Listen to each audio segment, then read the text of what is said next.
holy shit, like this is insane. Like this is like everything that I wanted. Losing over 55 kilos. Not many people in the world can say they've done that. What did you take away from that? I used to always feel like I was out of control with my weight, but in that moment, I finally felt like I was able to gain control back within my life. Genuinely, the pursuit of going after something you really, really want, I feel like it's one of the best, most human experiences you can have. When you are feeling so overwhelmed or there's so much happening and you can't get grounded, it's just like, all right, we'll sit down with the emotions, feel it. One thing I've started doing, because I still feel those feelings, is like journal and just write it all out and just feel it. And you can think about things more clearly. As someone who got into business so young, did you ever have moments or parts of your life where like you suffered with imposter syndrome? Oh, yeah, I did. I feel like the more I hit goals, my imposter syndrome flares up. Either feel it or look for the evidence that supports what this feeling is. And if there's none, just keep going with it. Or if there is, what are you going to do to change it? People laughed at me when I started. I couldn't be more prouder of the obstacles that I've overcome and the challenges. And I've done it all myself. And I've had no help anyone. I've just had the self-belief, the drive. All right, guys. So this episode, I sat down with Cass. We just wrapped up the conversation. I really, really enjoyed it. One of the best conversations I think we've ever had on the podcast. We talk about her journey, starts off with her incredible transformation. She lost over 55 kilos, which is crazy. And then everything she learned going through that transformational journey with her mindset, with her lifestyle choices, and how that grit and determination led her into this super successful business career. She's now a publicist and a personal branding strategist. So we dive into that. We had a really good response last time we dived into that world, because personal brand is becoming more and more vital to the success of a business, particularly startups nowadays. So we go into all of that and just unpack some of the really key attributes to what you need to be successful to business or whatever your goal is in life that you're chasing. So I'll get into it. Before I go, do me a quick favor if you can. If you're watching on YouTube, really takes 1 second, drop a like and subscribe if you haven't to the channel already. The bigger we grow, the bigger the guests we get on, and obviously the more value we can provide. And then if you're listening on an audio platform, it really would mean the world to me if you could just leave a review and let me know your thoughts. But we'll get into it. All right, back with another episode. Cassandra Hili, welcome to the podcast. So for the people that don't know Cass, can I call you Cass? Yes, Cass. I always shorten names. I swear I've seen you've been called Cass. I'm just going to run with it. So Cass is a personal branding coach, publicist, and entrepreneur now. You're the founder and CEO of Millennium Communications, which is like a PR firm, which we'll get all into. You've been in that business since 2016. So 8 years, coming up to a decade really soon. Yes. Cass has also been named one of the top 50 small business leaders and was a finalist for the Young Entrepreneur Awards Sydney. So she clearly knows what she's doing in that whole world of PR, branding, marketing, personal brand. We're going to dive into all of that because obviously this podcast isn't just about business. I don't want it to just be a business podcast, but a lot of people kind of are interested in that. So we'll get into all that world. But I think for you and your story, what's so fascinating about you and what makes you unique, and obviously all the amazing stuff that you've done with mindset and the business has kind of stemmed from this point. When I was doing my research on you, I obviously want to talk about like your incredible weight loss journey, something so inspirational to be able to achieve that at such a young age. Now, I'll set the scene for a little bit. Then if you can talk me through kind of that period in your life and how you made all these positive changes. But so at 15 years old, you weighed 117 kilos and you were in and out of the doctors and hospital very frequently. So that would have been obviously very disruptive period through like high school. But take me back to that time in your life. Do you remember what it was? Does it still stick with you? The trigger, the thought, I don't know if it was a conversation or what it was where you one day realized, because you're still so young, to realize enough is enough and I want to, take control of my health and make all these positive changes? Oh yeah, I'll never forget that day. Like it's every time I think back to it, I will never forget it. It's like it happened yesterday, even though it was almost, oh my God, nearly 15 years ago. Oh my God. Like I just realized I'm turning 30 this year and I'm like, did the math and I'm like, wow. So the day that it happened, it was like a light bulb moment. So when I was like young teen, young child, I loved singing. I was doing singing lessons. It was always a goal of mine to like become a singer. And the day that I made the decision, I was playing netball at the time, and it was like the 7th injury that I had that year. I was quite heavy. Like imagine like the pivoting and then the stopping as you're like trying hard to get on your joints, like netball, particularly on like hard courts as well. 100%. So like I was constantly getting injured, and that day I was on the lounge, and my part-time job whilst I was at school was at a bakery. So the best part of the job was at the end of every day, I could go and pick any bread that I wanted, and take it home with me. So I used to bring these breads home, like pull apart loaves, like Vegemite scrolls, everything. So this one day I was on the lounge and I found a pull apart loaf and I was just eating it and I was watching Burlesque with Christina Aguilera in it. She's the main character and I loved her and still do till today. And when I was watching the movie, I was watching the way she was singing and the way she was moving her body and the way that she presented herself. She was just fully confident. And I just remember thinking to myself, like, I can't get there like this. Like, that's not going to happen. And the funniest thing was, like, prior to making that decision, there were so many other reasons why I should have changed my life. Like, I had doctors telling me when I was like 13, if you don't change the way you live, you know, you'll be in a coffin by the time like you're 16 or 18, or, you know, you should lose weight because, you know, year 12 formal will be coming up before you know it and you should be looking your best for that. But they weren't my motivators and they felt more like threats. So when I made that decision, it came from a place of wanting to change because my future self needed that. And I just literally got up. I was like hopping around on my injured ankle and kind of like in the kitchen throwing like all the rubbish out, all the breads that I'd gotten from the bakery. And it was like the click moment that changed everything. And I never forget, like a couple of days later, I went to my sister and, you know, after a few times, younger sister, you know, after a few times you've gone, yeah, I'm going to like change my life. So you had moments in the past where you had kind of said it and half committed and then correct and then went backwards. Yeah.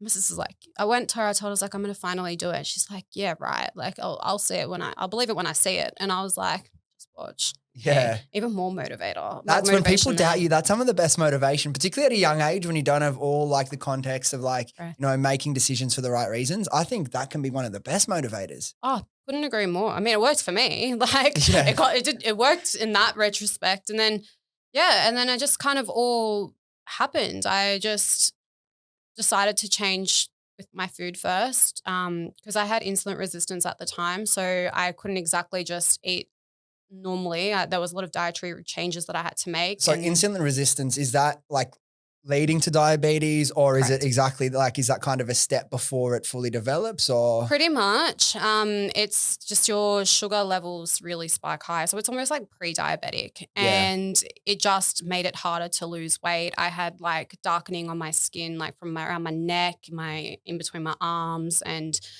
it was just one of the factors that one of the side effects that came with it. So it started to not only become like a confidence and lifestyle issue, it was becoming a health issue increasingly. Yeah, like I had mental health issues that came with it. Like I was depressed. I got diagnosed with depression when I was like 13.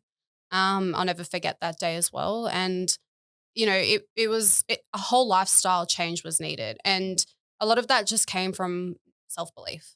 And I think that's when I started to really develop that skill set of building self-belief. When nobody else believes you, just believe in yourself and you will be able to control that outcome. So with that, you mentioned you diagnosed with depression at 13. Do you feel like, I don't know, it's kind of like a chicken and the egg thing. Do you feel like the weight fluctuation led to the depression or the depression helped feed into the unhealthy behavior that ended up, you know, you putting on the weight pretty rather quickly? I'd say both. At the same time, it's like a snowball effect. Yeah, look, I was severely bullied in primary school growing up as well. So I think that plus weight, like I spent a lot of my childhood being in the children's hospitals because my parents didn't know what to do. So they, you know, when a doctor says you've got insulin resistance and it's still quite new, you know, they tell you to go into programs with specialists. So I was put into these, you know, programs at a very young age from the children's hospital, and I didn't want to do it, but I did it. And depression formed because I was doing something when I didn't want to. Then on top of that, kids being a big kid at school, plus then, you know, missing out on school, kids finding out, it all led to depression. Depression, you know, you want to do things that make you feel good. So food made me feel good. So it kind of all spiraled into one big thing at the end of the day. And then like once you start that journey to like turning your life around, what did you notice? What were the biggest changes you started to notice first? Was it you starting to feel better mentally or did that come later? Mental health can be a journey that can take years for people to turn around depending on where they are. Did you feel like you felt the changes mentally first, or was it the physical changes that you started to see more rapidly? Both. The physical changes took time. I was quite big, but as soon as I noticed it, especially around my face, like my double neck was going, I was so happy about it. But I would say it was definitely mental. Like I started feeling a lot better about myself. I was more focused in school especially. And as a result, like my grades were changing because school and I were not friends. But I was going out more as well within my social life. And that was a big change for me because I really did isolate myself because I was scared of the judgment that came with being big. But it was all mental. And then when I started seeing the physical changes, like my confidence then just got stronger and stronger. And then the more I wanted to, I kept going with it because that motivation kicked in. And, then I started trialing and testing new things. And, I got excited about everything that was happening at once. So like it was definitely mental, and then physical kind of just like kept accelerating the mental side of it. Yeah, you mentioned self-confidence or having the self-belief to make all these changes and stick to it, like proving the people that said you won't be able to do it wrong, even though obviously your sister would have meant the best for you, hearing things like that and like can really embolden you to see things through when you don't want to. That self-belief, piece for anyone in whatever their like career, whether they want to be in business or whatever anyone with a dream needs an element of, self-belief to be able to, help them get started, number one, and then push through and make it a reality. What do you put down that self-belief, that little, obviously it would have grown as you started seeing all these amazing transformative changes. Like the results are some of the best things that you can do to prove to yourself you are who you are. But like, what was that original, like little nugget of self-belief that gave you the willpower and strength to make those initial changes? Like, what was it? What did you lean into for that? Oh, it's such a good question. I think when I had that light bulb moment, it was like all the crowded noise in my head just stopped, and this one underlying voice or feeling inside of me, like it was a nudge, like I had a massive nudge and I trusted that nudge and I just went, okay, I have to do this. And that was the first time that I had ever really felt self-belief. And it was a physical thing that came with then like a mental, like, yeah, do it. Like, this is your chance, do it now.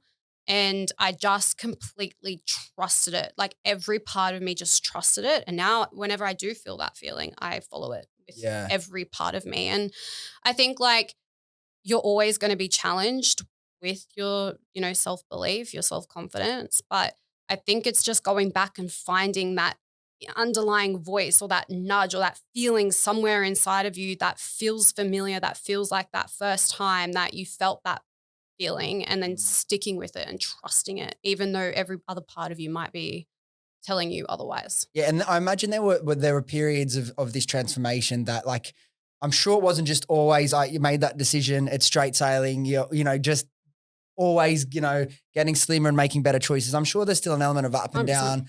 What were some of the moments that you felt maybe earlier, maybe that first year of really making those changes? Were there moments that you thought, damn, this is so hard. Like, I wish I could, do it an easier way. Like, how'd you get through those moments? Honestly, I just kind of went and trained. I was like, no, like go back to the why. There were times, and even till today, where I'm like needing an extra boost, that I actually put on the movie that I watched, Burlesque, with Christina in it. And I just it kind of grounds me back to that moment where I'm like, where I am overwhelmed, and I go back to what started it.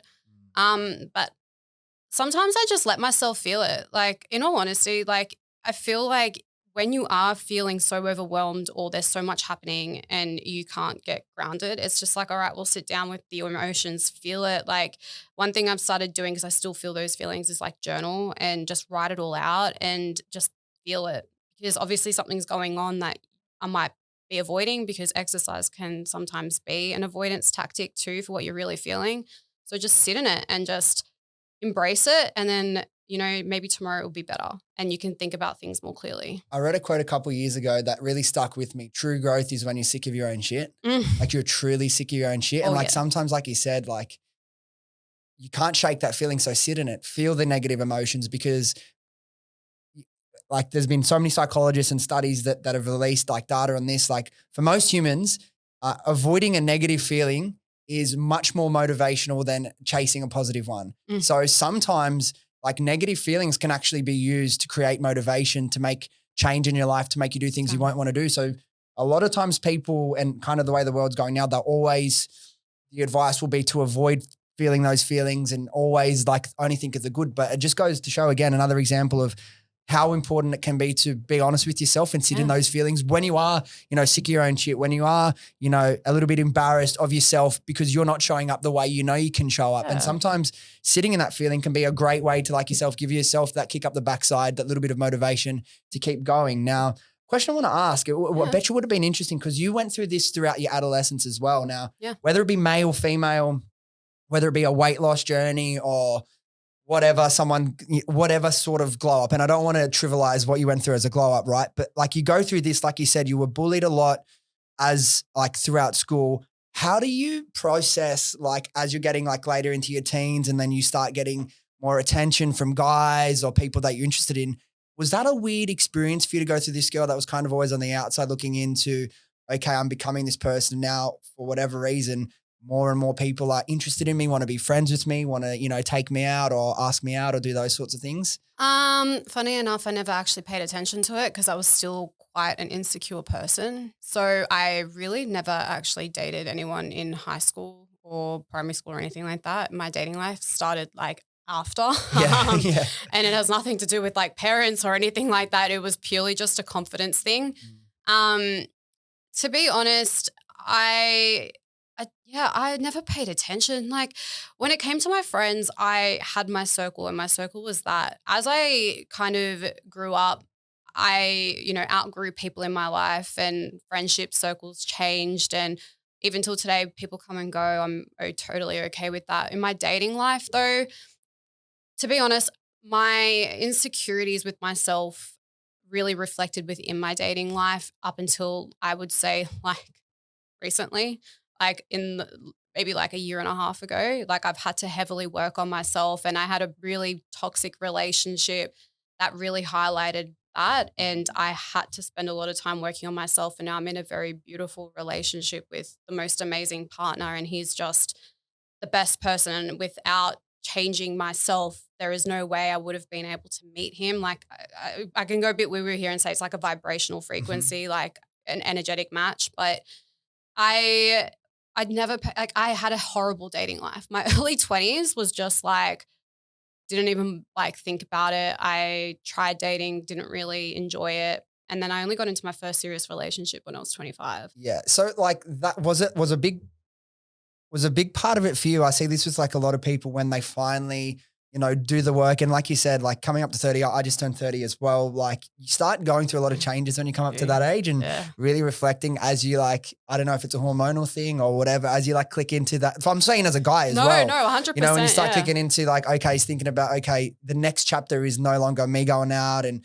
partying or it's like you start thinking of different things, family, serious relationships was a big part of it for you. And it doesn't have to be the answer if it's not the answer, but like a lot of people like, deep down or subconsciously, they feel like because they haven't faced whatever issue that they don't deserve to be with a person that makes them feel like this. And like you're still going after people who are aligned with that old version of Cass, with that lack of self, belief and self-worth. Yeah, I would say definitely. Like, I think like a part of me, I was still dating as if I was like a 15-year-old as well. Like when I was 22. So like I was trying to make up for lost time through those experiences that I missed out or didn't put myself in as a teenager.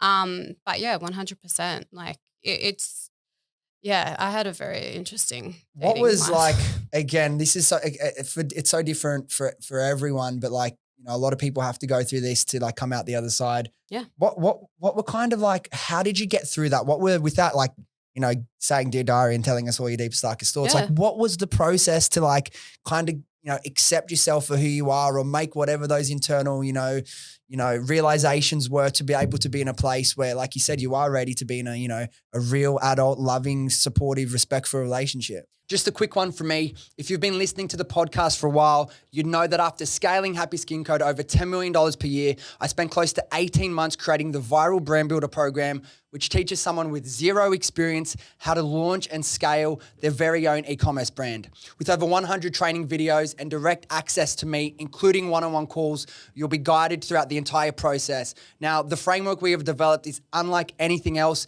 and we already have a bunch of incredible results from students that are making multiple 5 and 6 figures per month. So if you're ready to make 2024 your year and build a business that can completely change your life, then click the link in the description and book in an application call. Spots are limited as you'll be speaking directly to me, so make sure you book in before applications close for the month. Now, let's get back to the podcast.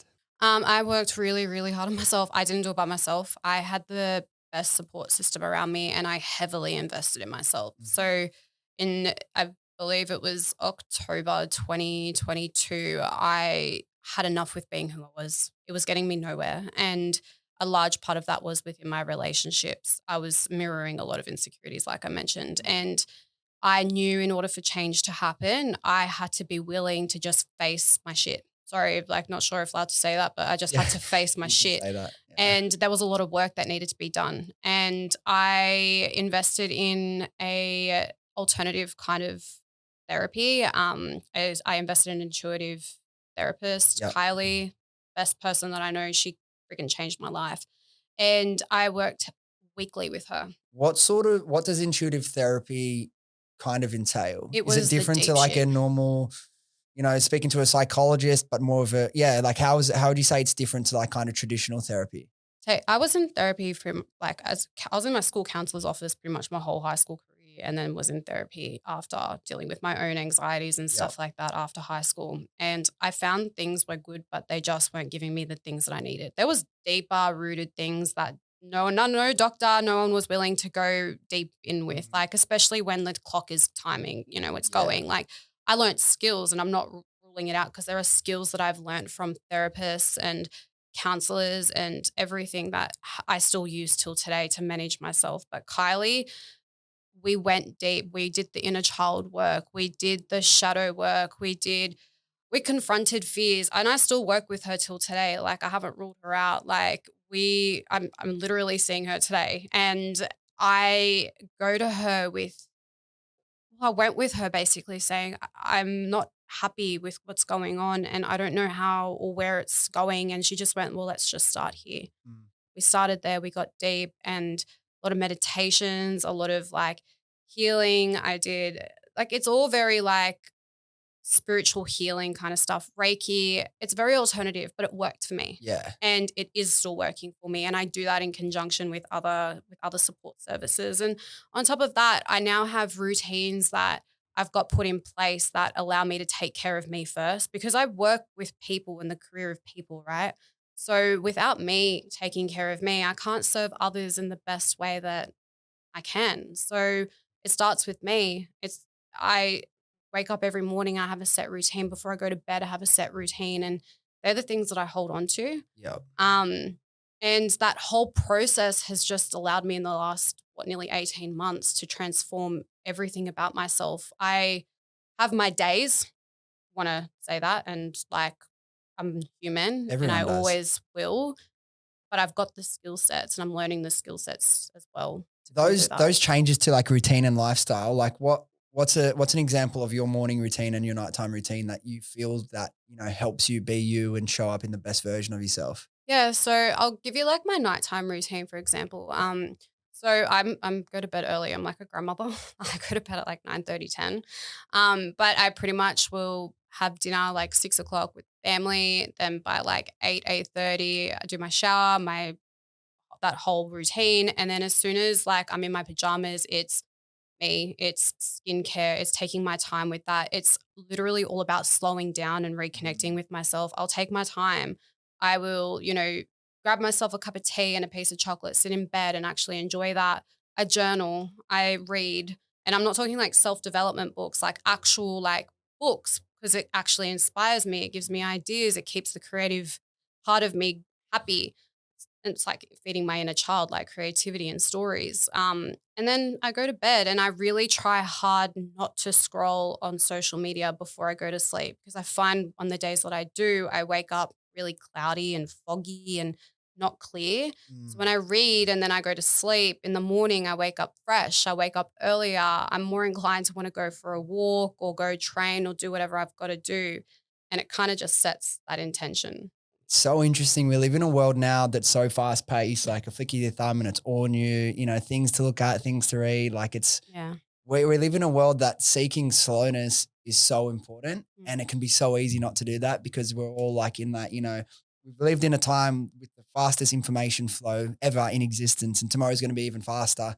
And like we're human beings, like you got to think how long it took us, our bodies and brains to develop. And then just like look over the last 20 years, the rate of change for technology can be really difficult. Our brains can't, catch up that fast. So finding those routines or lifestyle and like lifestyle changes that you need to test for yourself. That's what you do.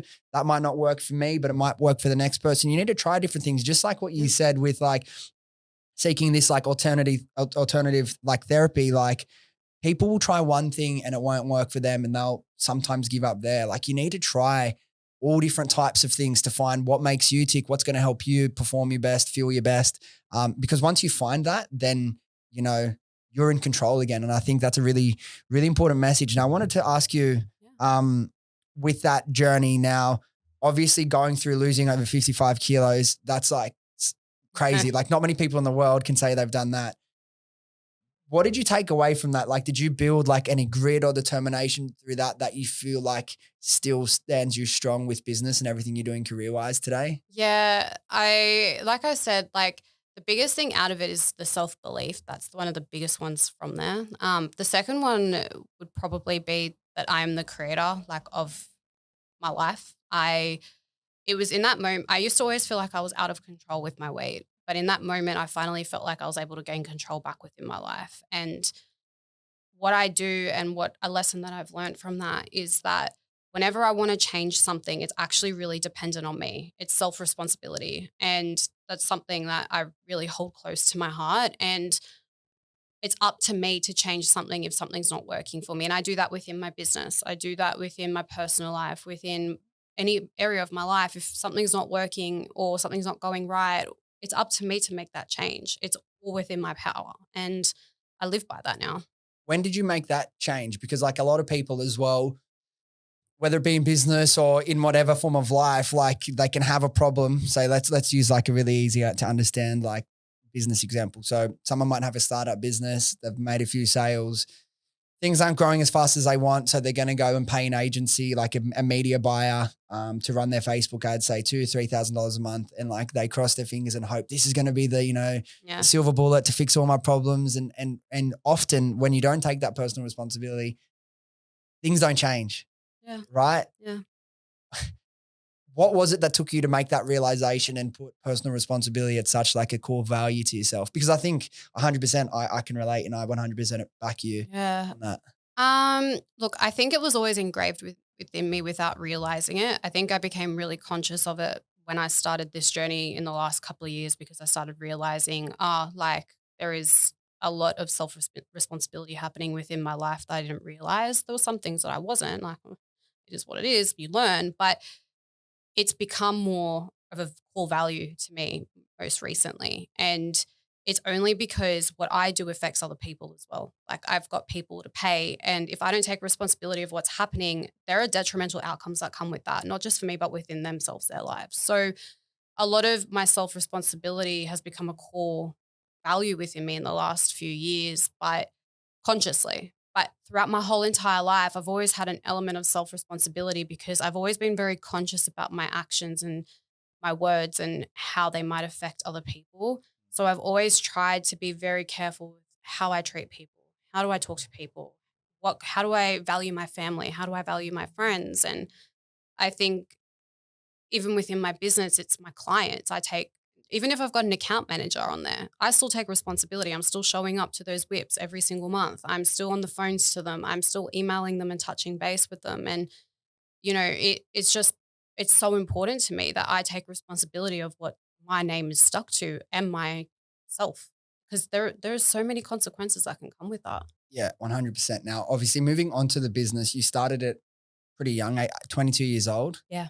What was the thought process behind starting the agency that young? Was it something, had you always envisioned yourself as being a business owner, and that was always the vision to do that as young as you can, compared to, maybe getting your degree, going to work for an agency or in a corporate and getting a few years experience? Was it, what made your mind up to just dive straight in? No, it wasn't the plan. I had businesses in the past, and some of them did well, some of them flopped, majority of them flopped. With PR, my whole goal was to start it after my degree, and it didn't happen at all that way. Um, but it was always in the back of my mind because I was consulting and doing some contract work as an influencer back in the day, and I was learning skill sets. And then through the blog that I had as well at the time, I didn't realize I was being my own publicist. I was working with the media, and that kind of helped me gain the skill set. So when I did start my business at 22, I was like, oh, okay, cool. We're just going to roll with this. An opportunity came to me. I took it. Felt that nudge, and I was like, all right, well, let's just roll with it and see what happens. So on that, like I should have mentioned this earlier, as part of that kind of weight loss journey, you grew a following of over 250,000 people across a couple of platforms. How did, obviously social media's changed so much since then. How did that process develop? Like, how did that start? Like, how did you just say, I'm going to document this journey, and people, what channels was it on? Instagram? Was it just a website, blog? How did you do that? Tumblr. So Tumblr. yeah, it was still the Tumblr days. I know, right? Like Tumblr, MySpace days, like full back in the day. My sister told me to. So after I lost about 30 kilos, she showed me it, and she was like, why don't you just use it as an accountability thing? And I was like, that's a good idea. Why not?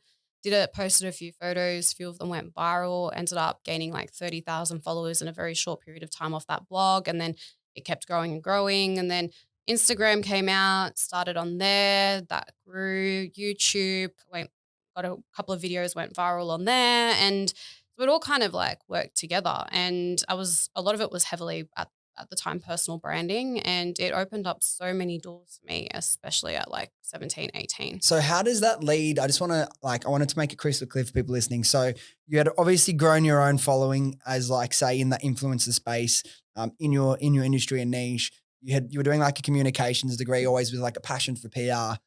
Was it people coming up to you and saying, hey, can you help me with it? I need someone to get me, media exposure, or I need a bit of a personal brand plan. Like, how did this agency start from scratch? What started that process? Yeah. So when I was the influencer, I was working with a lot of marketing agencies, and the whole era of influencer social media was still very new. So I was working with a couple of agencies that wanted me to do collaborations with them. So that's how I met people. And then people kind of would either ask me to help them do extra work on the side, or I'd work with the agencies. So that's how I was kind of gaining my skill set from the agency perspective. From the business point of view, when Millennium started, from those experiences that I had, I became really good friends with a friend of mine called Jacqueline. She owned a product-based brand at the time, and I hadn't seen her in ages, and she was kind of just like, can you come, like, I want to do your makeup. And I was like, yeah, cool, why not? Let's do it. And when we were talking and catching up, I was explaining to her how she could kind of like utilize social media for her brand. And she was like, oh, what are you doing? I was like, oh, I'm at uni and working in sales and living my best life doing that. And she was just like, oh, okay, well, what are your plans after uni? And I was like, oh, maybe I'll start an agency. Maybe I'll go work for somebody. I don't know, but I just want to get through that. She was like, what if you just start it now? And I'm like, what? She's like, yeah, go write me a proposal with some ideas that you've given me, present it to me and my husband tomorrow. And then, I don't know, maybe this will be the opportunity that you need. Once again, didn't think about it, felt the nudge. Yeah, all right. Next day, presented the proposal, got my client. And within like that first month, 2 months, I had like 8 or 9 clients on my books. That's crazy. Yeah. It's so funny how life, happens for you sometimes. Like, you just got to let go and let the universe make things happen. Now, how did you get those, 8 clients so quickly? Was it word of mouth? Yep. Were you, so. All word of mouth. And then like some of the clients that I had were working with those agencies in the past, but they were no longer working together, and I had kept relationships with them. So when they saw I was doing stuff on my own personal socials, they were like, oh, what are you doing? And we would chat. I'd tell them, be like, oh, can you come and do mine? Be like, yeah, sure, no worries. So that's kind of then how it catapulted. It started off as socials, Yeah. influencers, content creation, and then slowly led into PR, because the more I learned about PR, the more I realized I was actually doing it back in the day for myself. And I was like, well, what connections there? So you're unique to a lot of people. You didn't really have that experience where you quit your full-time, like No. proper corporate job to, go all in with your agency or your business. It kind of happened from the start. So yeah, that's very cool. It's very different. Now, what period, seeing as that being the case where you didn't, have that big, here's my resignation, I'm going in for myself. At what period? Because things just happen so quick. And like you say, you just kind of you go with the flow and roll with things. At what period did you actually, sit down and things feel real and you thought, holy shit, look at my life now. I've got my own business. I've got all these clients. Do you remember back when it started to feel like you had a real business? Yeah. It was probably a couple of years later. I was working from home, as any startup does, keep costs very thin. Of course. And I had a home office set up and I had 2 staff members working for me at the time. And I just remember sitting back and kind of going, hey, what have I done? What am I doing? I'm only in my early 20s. Why are people trusting me with this stuff? And then it just kind of hit me. And then it happened again maybe a year and a half later when we were working with an Australian swimwear brand, and we threw a massive event for them. It was media influencers, it went viral. We had media, and I just remember this venue was packed, and I just stood outside and watched it from the outside in and going, that's cool. Wow, we did this. We created this. Holy shit. This is insane. This is everything that I wanted. The people, the vibe, the media, the attention. We got the brand on socials. I just remember going, it was the first time we had all of the first season of the Love Island cast at this event. I just remember going, whoa, this is actually real. And that's when we started the PR side of the business. And then, yeah, and I still have those moments. And then I'm just like, yeah, okay, we did this. We're doing this. You mentioned thinking to yourself back in your home office as someone in the early 20s, why are all these people trusting me now? As someone who got into business so young and you went through that whole incredible weight loss journey, did you ever have moments or parts of your life where you suffered with imposter syndrome? Did you have to deal with that? Oh, yeah, especially when COVID hit. Oh my God. I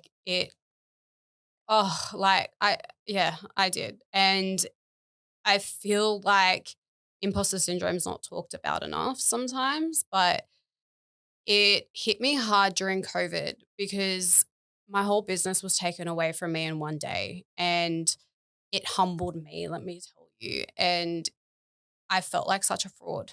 And I just remember for the first lockdown, especially, just seizing up. The worst part about it was in that time I was in communications with a Forbes contributor. And after finally building a relationship with her, she wanted to interview me. So I spent the back end of the last few months of COVID kind of fighting these voices in my head.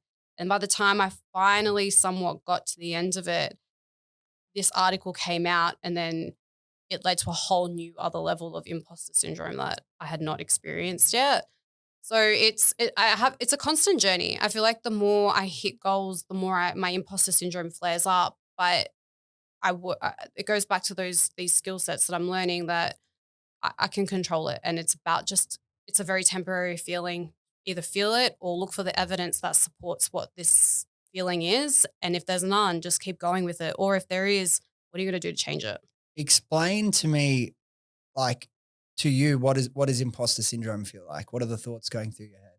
Oh, for me, it's very much like an internal dialogue where it's a battle of, look, it also mixes in with being bullied as a kid and very scared of what people might think from the external. But it's very much what are you doing?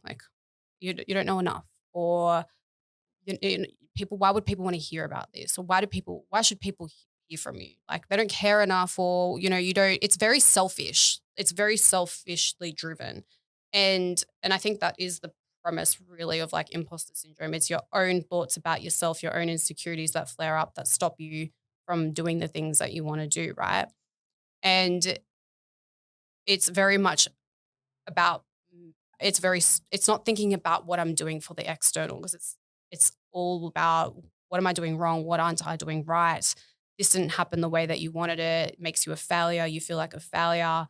And it's about having to really nurture myself through that and be kind and gentle and loving to myself.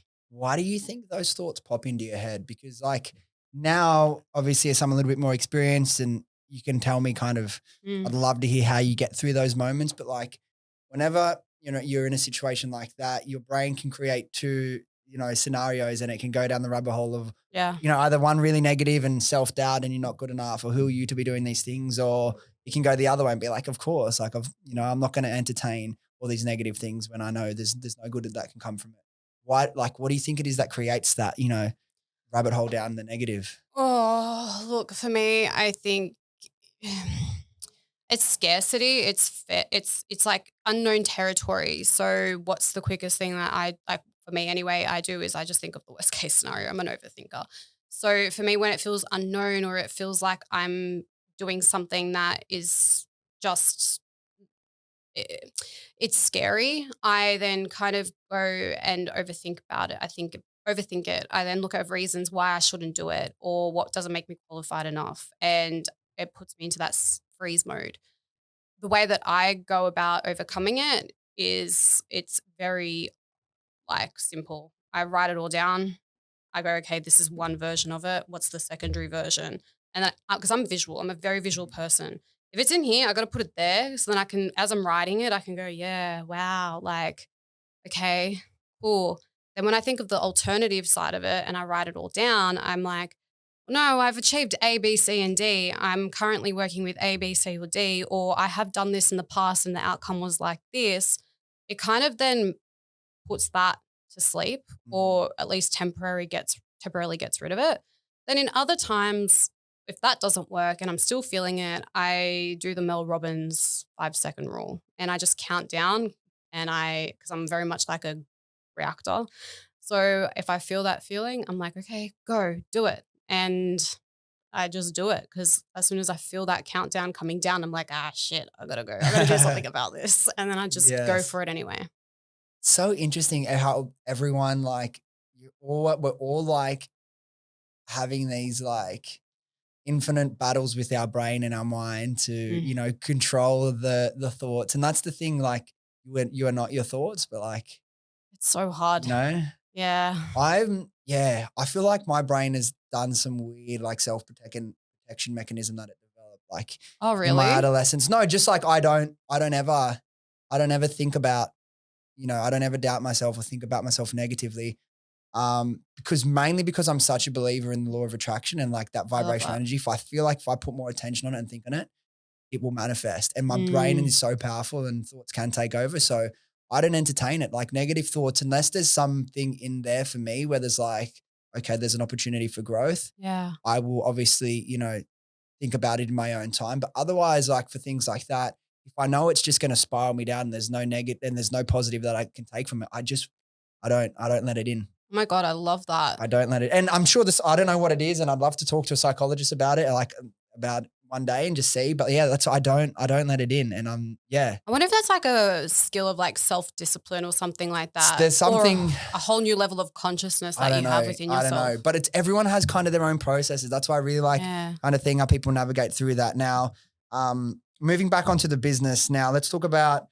You've been in business almost 10 years, 8 years with the agency. What's some Mhm. of the highs and lows that you've gone through? Obviously, that period with COVID would have been a big, Yeah. mind kind of mental, Yeah. to get through that. But apart from that, because I think to a degree, people are sick of hearing about Yeah. COVID. Don't blame them. What's some other like highs and lows that you've gone through with the business?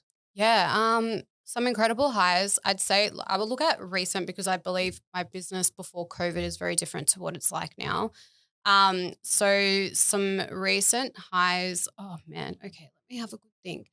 We launched a couple of amazing restaurants last year, down in Barangaroo, that just did incredibly well. Like within a very short period of time, we got them over like 50 pieces of coverage, and Wow. like they've just signed another venue, and like it's just that's been an amazing part of my journey the last few months. I've just changed my whole team and rehired as well, which has been really fun. And I'm working with a friend of mine, which I never thought I'd be able to employ a friend. So that's been really, really Best, cool. hey? Yeah. Hiring your friends and family. You know, So some good. people say don't do it. Like, nah, man, like you spend so much time working. Wouldn't you want to do it with the people you love most? Right. It changes the dynamics of everything. We also just signed a lease to an office, which is really cool. Congrats. Thank you. Some lows. Look, I'm trying to get into that very similar headspace that you have where I try and just like block it out and move into the positive. Yeah. Um, so I would say like my challenges at the moment have definitely been like the cost of living crisis. I feel like everyone's getting affected by it at the moment. So that hasn't been exactly fun. Watching businesses being affected like it's has been sad and I feel for them. But then seeing some just rise above it and keep persevering has been amazing to watch. And on that, as someone who sees and works with like businesses across many different industries, what do you think are some of like either the skills or like personal attributes that you see the people that are successful, what do they have? What do they embody? Oh, okay. Well, like I'll look at my mentor, for example, for this because he is amazing and what he did for himself like is incredible. He is very, very good at tunnel vision. He focuses on his goals and he just does whatever he has to do to get there. Um, yeah, a lot of other ones is like they take care of themselves before they take care of That's a others. very, very important one. And then I And think people can think that, no, that's selfish. No. No. That's reality. That's how. Because yes, and I want to stick on this point because it's so important. And I really genuinely believe that like, and this is the way I've lived my life. And some people will like hear someone say it and think, no, that's selfish. But if you first need to be able to take care of yourself and your needs, then you can impact the people around you. Then once you've done that, then you can impact the world. People think I'm just going to go and impact the world. No, in reality, that's not really going to work. So I'm glad you brought that point up. Well, it's true. Like, you know, you can only be a people pleaser for so long before you end up killing yourself or like you're burnt out and then you can't do anything. So I'm a big believer in it. And it's like one of the biggest attributes that I see. Like he tells me all the time, your health, your fitness, what you put inside of you is everything. Do that, take care of you. And then I'd probably say the next one is just having the right people around you. Like he engraves that into me all the time where it's not just about your staff. It's your friends. It's the people that work in for your business, outside of your business, like accountants, whatever it might be. You know, anyone that has to associate with you and your energy, be careful with it and make sure you're around the right people because they'll also dictate where you go and where you're going to head in your life. What about for you? What do you think is like one factor that you could, obviously there's many, but what's one factor that comes to mind when you think about why you've been able to be successful? You personally. I think I'm so stubborn and that helps me in so many ways in the sense that I know where I want to be and I know where I want to head, like where I want to head. I am very like real in the sense things are going to change. Like it always is like that. But whenever things have gone shit, for example, like COVID, I've always risen above it. And I've had my moment where I spiral and then I'm like, all right, cool, get back up. I've got very strong perseverance. And that's one thing that I really admire about myself, that I can get knocked down. But then the moment I'm ready to get back up, I'll get back up and I'll keep going. Because you said you're very like determined to, you know, achieve those things you want to achieve. What would the thought of you saying, look, you get someone shows you an iPad and it's you in your deathbed and you're talking about, you know, many decades away and you're talking about the regrets you have because you didn't follow through and you didn't make all those things happen. How does that make you feel? It's actually funny because I think about that all the time. Like every time I have an opportunity or something happening around me and I'm like, or a choice, I always think about, I see myself like on this porch in this rocking chair as an old lady. And I think, what am I saying to my great grandchildren or my grandchildren? And I don't want you to regret this like I regret it. I know it sounds very like dramatic, but that's what helps me make my decisions. And the last thing that I ever want to do is sit on that porch one day and going, I wish I tried harder or I wish I gave that a go. It just scares the shit out of me. Time is currency for me. And I never want to be able to like screw around with that. Yeah. And that's like for me as well, one of the things I struggle with, not struggle to understand, I can be empathetic because I've you know, I didn't come from, I've seen people that, you know, extremely switched on and hardworking. I've seen, you know, rich, poor, I've seen all of it, right? But a lot of people will be like, you know, everyone will talk about these goals that they have for their lives, but some people, for whatever reason, do very little to make it happen. And it's like sometimes thinking about these, like if you really want it that bad, you should be able to find the momentum, the drive to make it happen. Like there's two things, like really simple things. Like you said, it can be dramatic that, you know, to me, if I ever think about, makes me, you know, almost feel sick and make me want to put in the work. There's like what we just spoke about, you on your, you know, deathbed or, you know, getting really old, talking about all the regrets and seeing, and like, there's another one. It's like, okay, imagine God, whatever God is for you, like showing you, like you're sitting there with that regret showing you, hey, this was actually what your life was meant to be. You're meant to go and do all these things and have this family and travel the world and do all these amazing things. You didn't do it. You know, I sent you all these signs to, you know, make it happen or stick through, and people don't. And it's like, if you have, just think about that and sit with that. Sit with that negative, you know, feeling. Like you said, sometimes sitting with the negative feelings can be great to springboard you into action. Yeah. And there's another one as well. This went super viral a couple of years ago. It's like a clip from a Joe Rogan podcast. What he does when he's feeling like he's not motivated, he's like, all right, I imagine like at all times, wherever you are on your journey, like imagine there's a documentary crew following you around and filming you as part of, this is like how you became this person. Oh, wow. And it's like, so, okay, if you got the documentary crew following you in this journey, how are you going to act different, right? Yeah. Just pretend there are. And like, there's so many different like little psychological hacks, but I feel like people just need to find whatever that is for them to make them fucking do it, and make them do it when they don't want to, and make them not give up when it gets hard. 100%. Like, I couldn't agree more. We have one life. Time, you never get time back. And I feel like sometimes people still treat time as if you get another chance of it. But you get to live today once. You get to live that hour once, that moment, everything once. Even if you get it that chance again, it's not going to be the same as that moment, right? Own it. Like the worst case scenario is that it doesn't work out and you try something else. You're one step closer though if it doesn't work out. Correct. You learn something. Like I have had so many failed businesses. Millennium has been the most consistent, right? But every time something has failed, I've gone, oh, okay, I actually didn't like that. But hey, I gave it a go. Did I waste money? Yeah, but you know what? That's fine. I can earn it again. Or I learned a skill set. I learned something about myself. I learned something about a friend who I thought was a friend, but actually wasn't. You know, they're all experiences that shape you. But the worst thing that you could possibly do is just sit still when there is something there that you want to do, because you're only going to regret it when somebody else does it before you. Another quote that I heard once that sticks with me as well and makes me feel things is like, you'll never be this young again. Yep.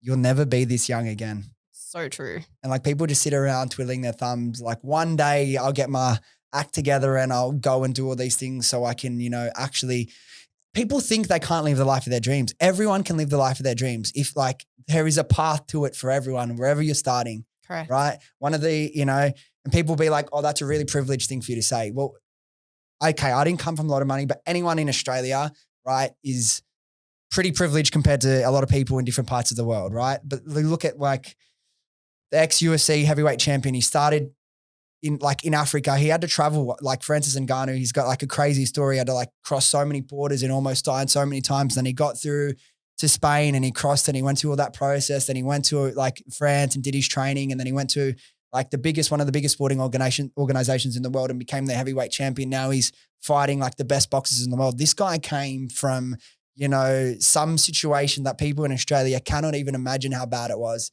And I know he's one extreme example, but like listen to his story if you're curious about like that and see like there's no limit. Like you are in control of it. If you want it, there's a path for you to be successful, and success doesn't need to be money. To me, success is happiness. Like just think about really, what do you want to do to your life? Yeah. And you for you, like what do you want to spend your time doing? And I'm telling you, there's a way to figure that out. Now, I want to ask you something, kind of taking it back a bit. Yeah. On that advice piece. Now, just popped into my head when you were speaking about, you know, you sitting on your old rocking chair. If you could have a conversation with, say, a 15-year-old Cass, you know, right before all of that sort of changes started to happen in your life, what would you say to her? Oh, good question. I would probably say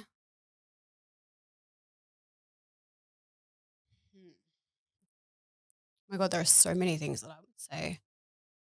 To sum it all up, I would probably say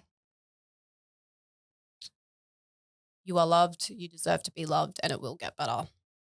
Just hold on and just actually believe in yourself. And that's it. Are you proud of how far you've come? Yeah, massively. Like, I don't give myself enough credit for it sometimes, but I think like that's so typical when you're always in that world of goals and, growth and everything like that. But 100%. Like, I don't think I ever thought when I was 10, 12, 14 or 15 that I would be where I'm at. I never thought I'd be able to say that I was in Forbes or I was listed at 24 as like a top 50 leader in Australia and all these other things. I never would have thought that. I probably would have laughed at you or gone, you're dreaming. But the courage and the confidence that I had, especially in my early 20s, it's driven me to where I am today. And I couldn't be more prouder of the obstacles that I've overcome and the challenges. And I've done it all myself and I've had no help from anyone. I've just had the self-belief, the drive. People laughed at me when I started. And I'm every time I think about it, I get a bit emotional, but yeah, I'm very proud of myself. And I'm pretty sure 15-year-old Cass would be like, girl, what the heck did you do? I know. Jeez. But yeah. like, you couldn't have just chilled out a little bit, but hey, it's fine. Yeah, proud of you. Isn't that cool? Like what business can do, like, and not just business, but like, again, I don't want this to just be a business podcast, but like going through that, like business is like the best self-development tool you can go through. Yeah. Or chasing any dream. Like if you like want to be a singer or a dancer or any sort of musician or an athlete in whatever sport, like going after a proper dream and giving it everything you had, whether you get there or you get lessons along the way and life, takes it on a different course. Genuinely, the pursuit of going after something you really, really want is, I feel like it's one of the best, most human experiences you can have. Yeah, Some people don't give themselves that opportunity.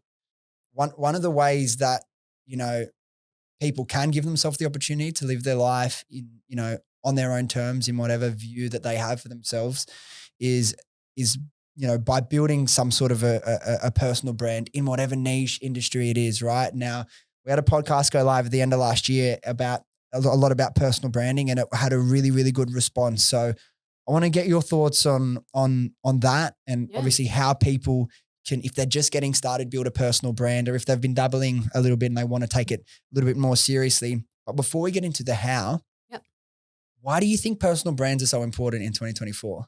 I think people are looking to connect with people. I think over time, logos and products and everything like that have worked perfectly fine. But I think in the last few years, especially with the rise of the influencer, people have been wanting to know more about people behind the brand. They want to connect with that person. They want an emotional reason to buy from them. And they want to feel like they're a part of something.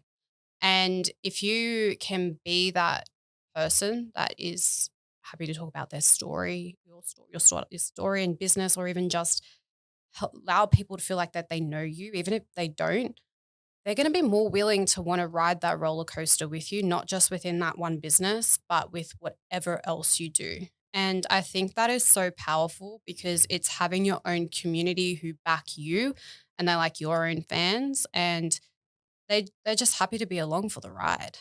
Yeah. Like you said, like when you walked in, you looked at Yui and were like, you look familiar. Yeah. Where from? Again, like the success they've had telling, like, sure, some of the videos is about the product, but mainly it's about them and their journey as to a couple going through, the challenges that life's thrown at them and building a business. But like, I'd say a smaller fraction is about them talking about the product. Yeah. And it's about people relating to people. And like one of my kind of things that I do in my spare time to completely unplug from business and like unwind is like, I watch a little bit of like sport media and around like different teams I might follow or sports. And it's like, even in whatever niche, like that's one that I'm interested in. So I give you examples, but like the creators that have, built the biggest followings and had the most success in that field, they aren't just the people delivering the news. Like it's like in that industry, it's like people that are okay being themselves and showing their personality and having a laugh and like same, like you said, letting people get to know them, because people can go find information in whatever different niche from anyone, but they want to connect with the human being. Correct.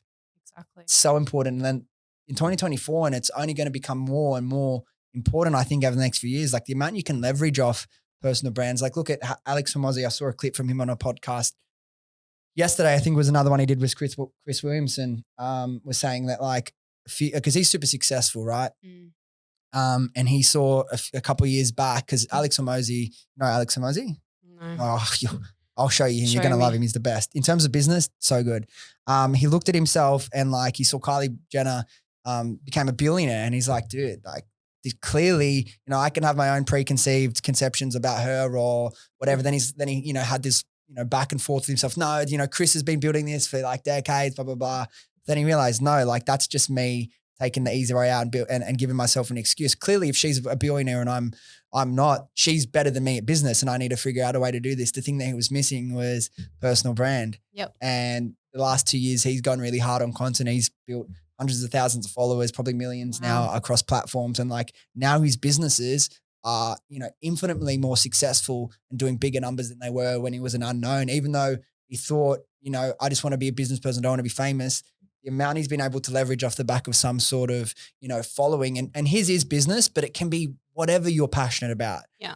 So it's like, you no longer are you in the best place to succeed in business if you're just the person behind the desk that no one knows. 100%. Like Richard Branson is a really good example of this as well, right? Elon, another one. Yeah. Like think about it. Like he has so many businesses. He has an airplane company, like a music production company, like so many different things going for him. But you don't think about a plane.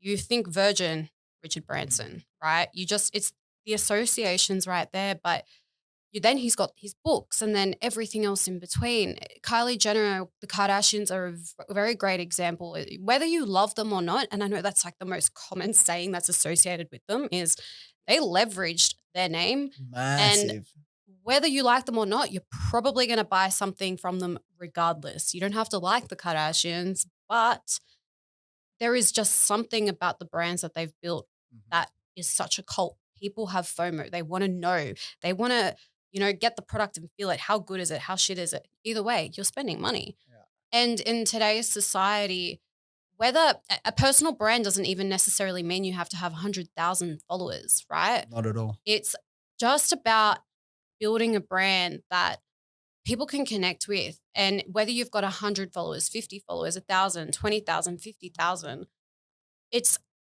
where those followers go. Where is your audience going with you? What journey are you taking them on?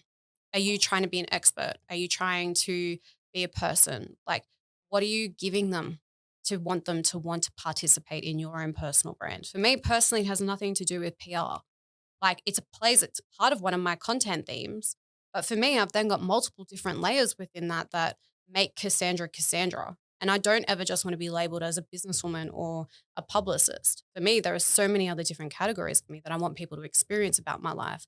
And if you are getting started, I always tell people, remove yourself from it and kind of think about all of the different things that make you, that you find interesting about yourself.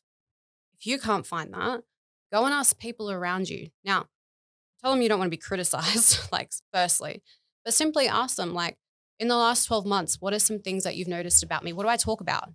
What do you find that I get most passionate about? Like, I love food. What do you love?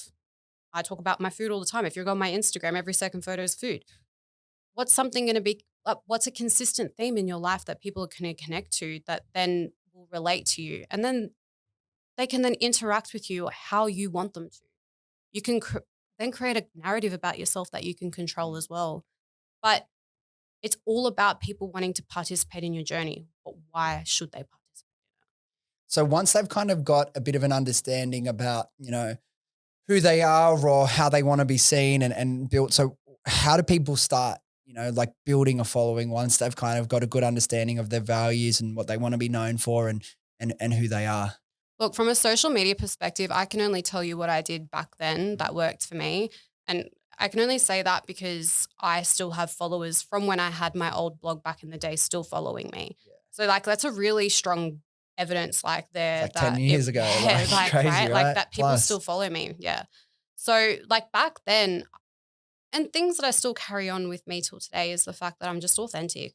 I'm who I am. I don't try and play a persona, but I I basically tell my story through the lens of a camera, or in the media perspective, when I'm speaking to business owners, I give my expertise in my industry. Or for example, when I was in Forbes, I spoke about my bullying and those experiences, but how it developed business skills for me. So I find ways that I can even integrate my personal life and my business life to come together. Think about who you are and just start sharing who you are online. Let people get to know you. If you've got some interesting story, if you're starting a company up, share that story online, the experiences, the highs, the lows, let people see that. If you are going on a date night with your partner, put that up there too if your partner's happy to participate. If he's not, then maybe do a day in your life of what it's like to be you. What are the things that make you interesting? Just find those things and then just start posting and trial. It's all about trial and error, and then audit. Big thing that I tell all my clients is audit your personal brand. Look at the things that you're happy with, what's performing well. Look at your audience. Are they the people that you want following you? No? Okay, then something in your strategy might need to change. What might that be?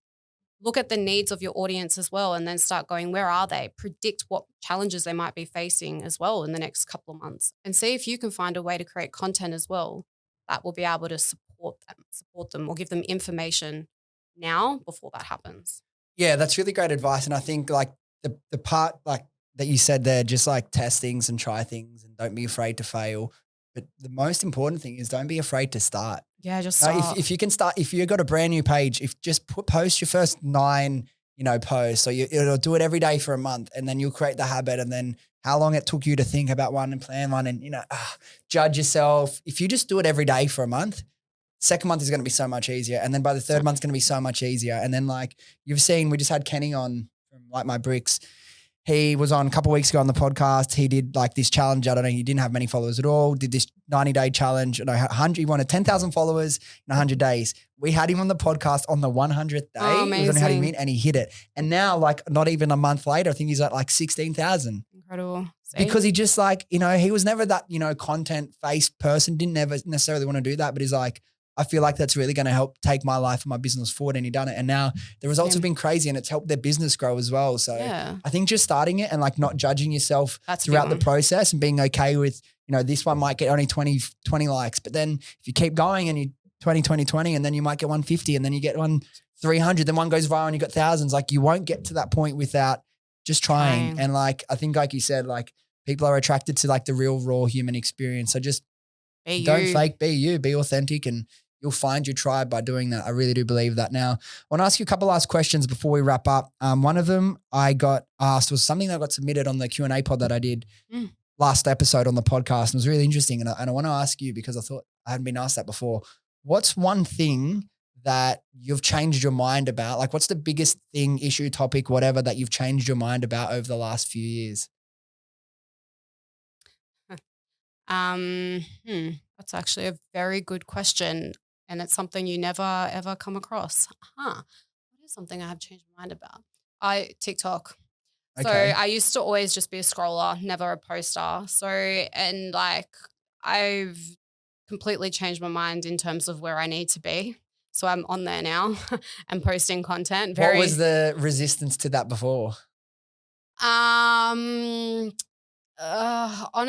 I just felt like I didn't know enough about the platform. Yeah. I loved learning from it. I loved being on it. I loved discovering new brands on there, but I never really understood the platform in itself. So I have just recently changed my mind about it, done some education and research around it. And I've only just recently started posting on there. And I can understand the power and the benefit of TikTok when you are a business owner. And for those that haven't started, do you think it's too late to get onto TikTok, or you think there's still a lot of opportunity? I don't think it's ever too late to do something. It's just about doing it and then just give it a red hot shot and see and just stay consistent with it. I feel like that's how TikTok rewards you, right? 100%. The more consistent you are on there, the more you post, it will reward you with views and pushing your profile out there. So 100%. It's actually a very good psychological trick to keep you going, to be honest. Yeah. Now, in terms of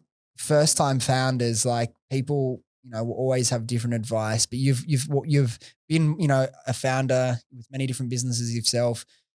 being in kind of that PR publicist agency land, you've worked with a lot of, first time founders as well. Do you have like one piece of advice that you give to, people that are, in the process of or thinking about starting their first business? Have a strategy.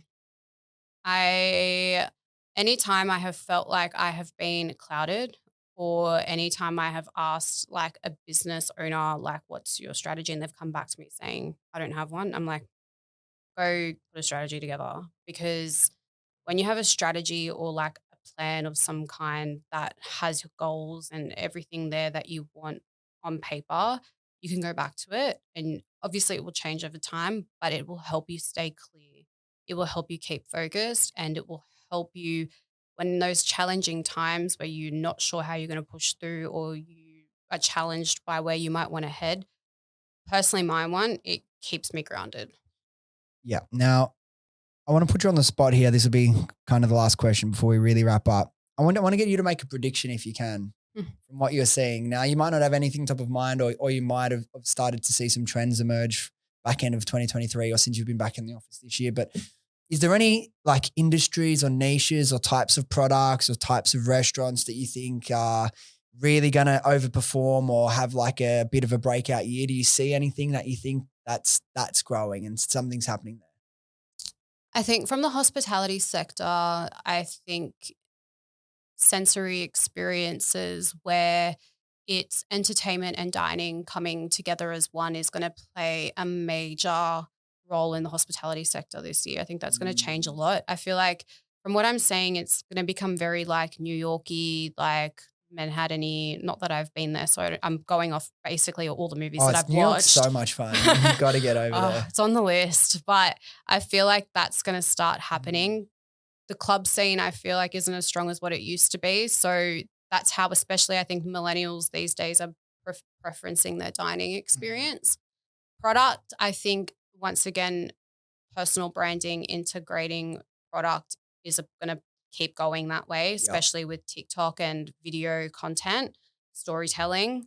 But yeah, I think they're the two major ones for me. That's really good answers. I think as well that sensory kind of dining experiences, makes a lot of sense. Well, it's like you see, it's not just a dining experience. You're not going out for dinner anymore. Like you're going to a place that you want to go to a place that has buzz, excitement. It's not just about the food. Yeah, okay, the Instagram-y part plays a part in it, but it's the activation that comes with that dining experience, whether it's music or a fancy like steam coming out of like the big unveil with food, or it could be whatever it is, but it's not just dinner anymore. Rethinking that dining experience. Correct. Like I'm sure like we'll start finding clubs within restaurants again before we know it. And well, there you go. If you're thinking of getting into hospitality, there's something up your sleeve if you want to differentiate yourself from what most people are doing. I think that makes a lot of sense to me. And now for you, like, what are some of your goals for this year that you're trying to achieve and work on? First one's TikTok. That's like big one. I like listening to what you said before. I'm like, maybe like 10,000 followers in like 60 days. Maybe I'll set that challenge for myself. But for me, my goals right now is just to stay consistent. I want to just keep going and stay consistent. I really want to get my own personal brands more out there as well. But I'd say those three are my biggest ones. Just consistency in every area of my life at the moment. Yeah. And I need to do the same with TikTok. I feel like that's like a big thing for everybody at this year. I don't know. It's this. I don't know as well. I feel like it's like part of it is like our age. Like we weren't the demographic when it started. And like it's already so busy doing what I do. And everyone's like, oh, you're so consistent. Like, yeah, with some things. But I've also been telling myself like I'm going to take TikTok seriously. Yeah. I don't know. This might be the third year in a row, but 100% I'm doing it. And then the best place for anyone that wants to get more information on you or follow along with your journey, where's the best place they can find you and what you're working on? Just on Instagram, either at Millennium Communications or Cassandra.Hili. Awesome. Well, thanks, Cass. That was great. Thank you so much for coming in. I'm excited. This will go out next week, so people will be hearing this really, really soon. So I appreciate you coming in. Thank you so much for having me on. You're welcome. All right, guys, thank you so much for listening. If you enjoyed this episode or you got something out of it, do yourself a favor, do me a favor, do your friends a favor and share this with them, and they can come along on this journey with us. Thanks again, and I'll see you next time.